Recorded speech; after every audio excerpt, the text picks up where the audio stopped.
So we believe pharma as a sector is one space to watch given significant correction in last 1.5 years.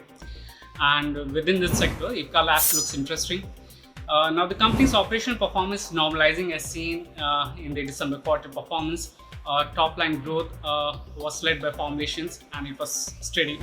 API exports have improved moderately as channel inventory is normalizing and company has dealt with the challenges of impurities.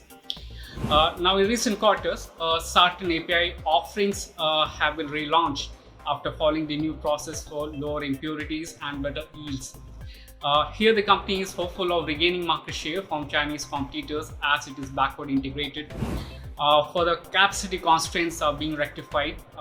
In case of a new plant in Devas, about 12 APIs are under validation process, which would be followed by regulatory filings and approvals in fiscal year 24. In addition, domestic formulations, particularly in pain management, continue to do well. Nearly 4/5 of the portfolio, including that of neurology, ophthalmology, pain management, and dermatology, growing in mid-teens.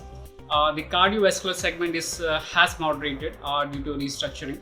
Having said that, expansion of field force by 25% is expected to be the key driver of domestic presence in the fields like ortho, derma, and cardiovascular. Now the sore point remains the weak EBITDA margins, which contracted due to higher raw material cost, increased marketing, analytical test, and energy expenses. Margins were also weighed by higher employee costs due to addition of MRs. Now some of the expenses such as promotional cost and field force addition are structural. Some costs are transitory. For instance, gross margin contraction is expected to reverse as high cost inventory is phased out. Analytical test setup cost primarily to check impurities are an upfront cost and hence on the ongoing basis will moderate. Logistic costs are also expected to moderate further.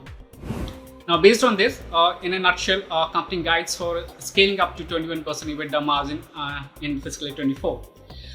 Coming to valuation, our stock is trading at a reasonable multiple of 14.5 times a fiscal year 24 estimate for EV by EBITDA. This is close to long-term average for the stock and hence investors can consider it for long-term investment horizon.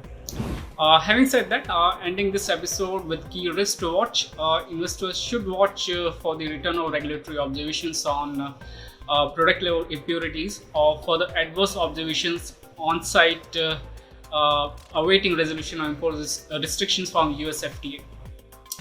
So that's it. Thanks for watching.